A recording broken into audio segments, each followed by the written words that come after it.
নমস্কার বন্ধুরা, welcome to এসটিউনিক sports. বন্ধুরা, এই ভিডিওতে আমরা কথা বলবো বেশ কিছু ফুটবল আপডেট নিয়ে, তার সাথে ট্রান্সফার নিউজ নিয়ে কথা বলার সাথে সাথে জাতীয় দল নিয়েও কথা বলার রয়েছে এই ভিডিওতে। তাই ভিডিও শুরু করার আগে একটাই রিকোয়েস্ট, চ্যানেলে যারা প্রথমবারের জন্য এসেছো মনে করে চ্যানেলটাকে সাবস্ক্রাইব করে নিও, তাহলে প্রিয় দলের খেলার সমস্ত আপডেট তোমরা এখানে পেয়ে যাবে। তো প্রথমেই যদি আমরা কথা বলি একটু জাতীয় দল নিয়ে, কালকে আমরা জাতীয় দলের ম্যাচ ছিল, সেখানে আমরা হেরে গেছি, আর বাংলাদেশও কিন্তু কালকে হেরে গেছে। কিন্তু আমাদের থেকে বাংলাদেশ ভাই অনেক ভালো ফুটবল খেলেছে, ফুটবলের নমুনা কিন্তু অনেকটাই তফাৎ হয়ে গেছে। আর কালকে আমরা ম্যাচ হারার দরুন আমরা 129 বা এরকম 28-29-এ ছিলাম, সেখান থেকে আরও 5 কিন্তু আমরা পিছিয়ে গেলাম, 133-34-এ পৌঁছে গেছি। খুব তাড়াতাড়ি কিন্তু আমরা এরকমভাবে চলতে থাকলে 150 বা 200 র্যাঙ্কিং আমরা ছুঁয়ে ফেলবো। আর এই যে গ্রুপটার মধ্যে সবথেকে ভালো ফিফা র্যাঙ্কিংয়ের দল আমরা ছিলাম, আর সবথেকে জঘন্য পারফরমেন্স আমরা করছি।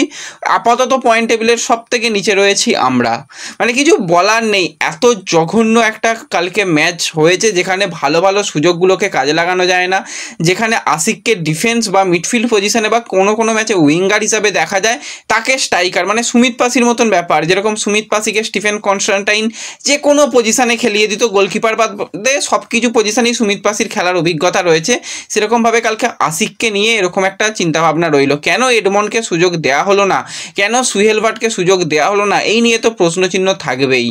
আর যেখান থেকে হাফ চান্স থেকে গোল করা দরকার, সেখানে ওপেন চান্স থেকে প্লেয়াররা গোল করতে পারছে না, এটাও কিন্তু খুব খারাপ ব্যাপার। ওই সমস্ত জায়গায় যে কোনো প্লেয়ারে তো অন্তত অন টার্গেট শটটা রাখা দরকার, তারপর গোল হলো কি না হলো পরের কথা, অন টার্গেট শটই রাখতে পারছে না, জঘন্য ব্যাপার স্যাপার। এবং মানালো, সে তো কোচ থাকছে না, তোমাদের কালকেই জানিয়ে দিয়েছিলাম। বেশ কিছু বিদেশি কোচের প্রোফাইল নিয়ে কিন্তু নাড়াচাড়া চলছে, তার মধ্যে আইএসএলের অত্যন্ত পরিচিত কোচ হাবাসের দিকে নজর রয়েছে। এছাড়া অ্যাশলে ওয়েস্টউড, যে কিন্তু কালকে হংকংয়ের কোচ ছিল, তার দিকে নজর রয়েছে। এমনকি রিসেন্ট টাইমে আইএসএলে কোচিং করাচ্ছে এমন কোচের দিকেও কিন্তু নজর রয়েছে, তাদের জাতীয় দলের কোচ করার অফার পাঠানো হবে। এবার দেখা যাক শেষ পর্যন্ত আবারও সেরকম ভোটাভুটি হবে যে কোন কোচকে নেওয়া হবে না নেওয়া হবে, তারপর কোচ নেওয়া হবে। তো ইন্ডিয়ান কোনো কোচকে আমরা দেখতে পাবো না, আমরা বিদেশি কোচকেই দেখতে পাবো। কিন্তু ইন্ডিয়ান কোচদের উপরও একটু ভরসা রাখা দরকার। সঞ্জয় সেনকে একবার দায়িত্ব দেওয়া হোক না, খালেদ জামিল তো দায়িত্ব নেবে না এটুকু বোঝা যাচ্ছে, সঞ্জয় সেনকে একবার দায়িত্ব দেওয়া যেতে পারে, খুব একটা খারাপ তো হবে না, যথেষ্ট ভালো সঞ্জয় সেন যে কোনো দলের হয়েই কোচিং করায়। তো দেখা যাক কী হয় না হয়, সেই দিকে আমাদের নজর থাকবে। তো এর সাথে সাথে যদি আমরা একটুখানি মোহামেডানকে নিয়ে কথা বলি, তো মোহামেডানকে নিয়ে আজকে কিন্তু বেশ কিছু আপডেট বেরিয়ে আসছে। তার মধ্যে প্রথম যেটা আপডেট তোমাদের সঙ্গে শেয়ার করব, সেটা হচ্ছে তারা সিএফএল এর জন্য অবশেষে অনুশীলন শুরু করতে চলেছে। বাদবাকি সিএফএল এর দলগুলো প্র্যাকটিস ম্যাচ পর্যন্ত খেলে ফেলছে, আজকে থেকে সেখানে সিএফএল এর অনুশীলন শুরু করার কথা রয়েছে মোহামেডানের। এবার যেই রিজার্ভ দল তাদের ছিল, সেখানে আর কিছু প্লেয়ারকে তারা নিচ্ছে, সেই নিয়েই কিন্তু তারা দল নামাবে, এবং তাদের কোচ হিসাবে কিন্তু অবশ্যই মেহরাজ উদ্দিনই থাকবে। এবার মেহরাজের আসতে কয়েকটা দিন সময় লাগবে, সে কিন্তু ট্রাভেল করছে। মেহরাজ খুব তাড়াতাড়ি 3-4 দিনের মধ্যেই হয়তো মেহরাজ যোগদান করবে। আপাতত আজকে থেকে কিন্তু দীপেন্দু বিশ্বাস সে অ্যাজ এ কোচ হিসাবে তার দলকে নিয়ে অনুশীলন শুরু করতে চলেছে। যাই হোক, এটা একটা ভালো ব্যাপার। আজকে বিকেল 3:30 থেকে কিন্তু মোহামেডানের অনুশীলন রয়েছে। কিন্তু ভালো ব্যাপার এটা হলেও খারাপ খবরও বেরিয়ে আসছে যে রাশিয়ান কোচ, তোমরা সকলেই জানো যে চেরনিসভ, সে কিন্তু তাকে ছাঁটাই করা হয়েছিল। এবার তার একটুখানি ডিম্যান্ড অনেক বেশি, তার যতদিনের চুক্তি ছিল সেই চুক্তির পুরো টাকাটাই চাই, এরকম নিয়ে সে ফিফার দ্বারস্থ হয়েছিল, এবং ফিফা যে রায় তাকে জানিয়েছে যে হ্যাঁ 35 দিনের মধ্যে কিন্তু তার যত রকমের 2 বছরের বেতন বাকি রয়েছে সমস্ত বেতন তাকে মিটিয়ে দিতে হবে 35 দিনের মধ্যে। যদি 35 দিনের মধ্যে তার বেতন সংক্রান্ত যে সমস্ত বিষয়গুলো বাকি রয়েছে যদি না মেটে, তো সেক্ষেত্রে কিন্তু 3টে ট্রান্সফার উইন্ডো ব্যান করা হতে চলেছে মোহামেডানকে। এমনিতেই আর্থিক অবস্থা খুবই খারাপ, ইনভেস্টর সমস্যায় জর্জরিত, তার ওপর চেরনিসভ কিন্তু একটা বড় বাঁশ দিয়ে দিয়েছে, তার পেমেন্ট তাকে ক্লিয়ার করতে হবে, তা না হলে কিন্তু ফিফার তরফ থেকে 3টে ট্রান্সফার উইন্ডো ব্যান। এমনিতেই এখনও আগামী সিজনে কি হবে না হবে আমরা কেউ জানি না, দল গঠন তো কিছু করতেই পারছে না, প্লেয়াররা বেরিয়ে যাচ্ছে, তার উপর যদি 3টে ট্রান্সফার উইন্ডো ব্যান হয় আর কিছু করার থাকবে না। হায়দ্রাবাদের আগের বছরে খারাপ অবস্থা দেখেছিলাম, তাদের থেকেও খারাপ অবস্থায় বর্তমানে মোহামেডানের রয়েছে। মুখ্যমন্ত্রী একটুখানি ব্যাপারটা দেখা উচিত, অন্তত কিছু একটা যদি ইনভেস্টার নিয়ে আসা যায় ভালো হবে। একটা সময় শ্রী সিমেন্টের নাম একটা হাওয়ায় ভেসেছিল, কিন্তু তার ব্যাপারেও কোনো রকম কিছু কংক্রিট আপডেট আসেনি। বাংকার হিলের সঙ্গে নতুন করে মিটিং করা হচ্ছে, কিন্তু কোনো কিছুই হচ্ছে না। বাঙ্কার হিল একার পক্ষে তাদের এই এতটা পরিমাণে আর্থিক ক্ষতিপূরণ মেটানো সম্ভব নয়। একটা ভালো ইনভেস্টার যদি মুখ্যমন্ত্রী এনে দেয় তবেই কিন্তু মোহামেডান পরের সিজনে আইএসএলে দেখা যাবে, তা না হলে কিন্তু মোহামেডান পরের সিজনে আইএসএল খেলতে পারবে না বলেই খবরাখবর রয়েছে।